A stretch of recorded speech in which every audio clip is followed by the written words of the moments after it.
예, 안녕하세요. 저스트병원 척추신경센터 신경외과 전문의 한정수입니다. 기본적으로 일상생활을 할 때 우리 척추의 커브가 중요하다는 거 모두도 알고 있는 사실인데요. 허리에 통증이 생기기 전까지는 우리가 허리를 구부정하게 걷는다거나 척추의 커브를 고려하지 않은 채 일상생활을 하시는 경우들이 많습니다. 깨어있는 상태에서도 자세를 유지하기가 힘든데 잠을 자고 있을 때는 척추 커브를 유지하는 건 더욱더 힘들겠죠. 오늘은 질환별 절대 해서는 안 되는 수면 자세와 주무실 때 허리 통증으로 고생하시는 분들을 위해서 바른 수면 자세에 대해서 알려드리도록 하겠습니다.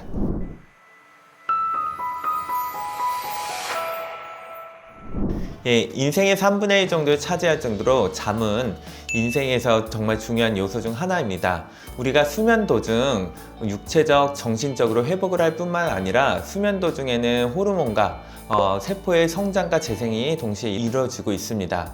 하지만 바르지 못한 자세로 주무신다면 허리 통증을 악화시킬 수가 있는데요. 개인별로 다양한 요인에 의해서 불편한 자세로 수면을 취하시는 경우들이 많고, 이런 불편한 자세가 반복되다 보면 허리 통증, 목 통증, 가슴 통증, 골반 통증까지 이어질 수 있습니다. 평소 아침에 잠자리에서 일어났는데 목이나 허리 통증이 악화되었다면 평소 잠자리 환경을 체크해보고 되돌아볼 필요가 있습니다. 목 디스크, 허리 디스크를 갖고 계신 척추질환 환자분들께서는 아침에 일어나서 오히려 더 아프다고 호소하시는 모닝페인을 호소하시는 경우들이 많습니다. 평소에 본인의 허리가 건강하다면 천장을 바로 바라보고 똑바로 누워서 주무시는 게 가장 좋습니다. 하지만 이런저런 척추질환 때문에 똑바로 자는 것이 불가능하다면 이럴 때에는 꼭 똑바로 누워서 주무시는 것이 정답은 아닙니다. 개인 허리 건강에 맞춰 척추의 압력을 줄일 수 있는 바른 자세로 주무시는 것이 도움이 될 수 있습니다. 올바른 수면 자세라고 유튜브나 인터넷에 검색해 보시면 허리 밑에 얇게 쿠션을 댄다든지 무릎 뒤에 오금에 적당한 높이의 쿠션이나 베개를 놓는 것이 도움이 된다고 하는데요. 먼저 결론부터 말씀드리면 척추 질환에 따라 바른 수면 자세가 다를 수 있습니다.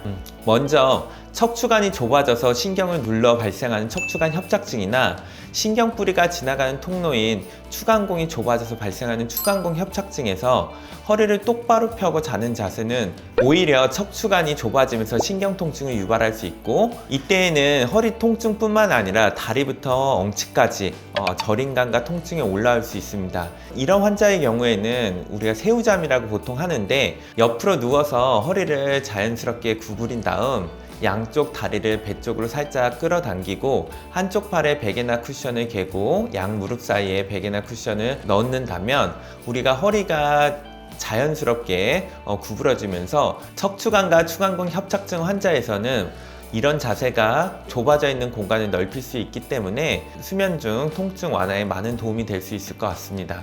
반대로 허리 디스크를 갖고 계신 환자라면 방금 말씀드린 새우잠 자세는 오히려 통증을 더 악화시킬 수가 있습니다. 허리 디스크는 보통 디스크라는 추간판이 노화되거나 파열되거나 또는 돌출되어 나타날 수 있는 질환인데요. 이때 허리를 구부리게 되면 디스크 사이의 공간이 좁아져 허리 통증을 오히려 더 유발할 수 있습니다.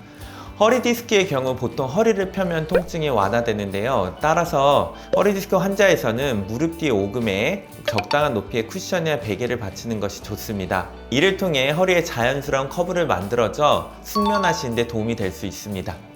아침에 일어날 때는 자는 동안 근육과 관절들이 오랫동안 경직되어 있었기 때문에 바로 벌떡 몸을 일으키지 마시고 천천히 일어나셔서 5분에서 10분 정도는 가벼운 스트레칭을 하는 것이 좋습니다. 만약 자고 일어났는데 목이나 어깨가 아프다면 온찜질을 하시면 혈액순환이 개선되어 통증을 완화하는 데 도움이 될 수 있습니다.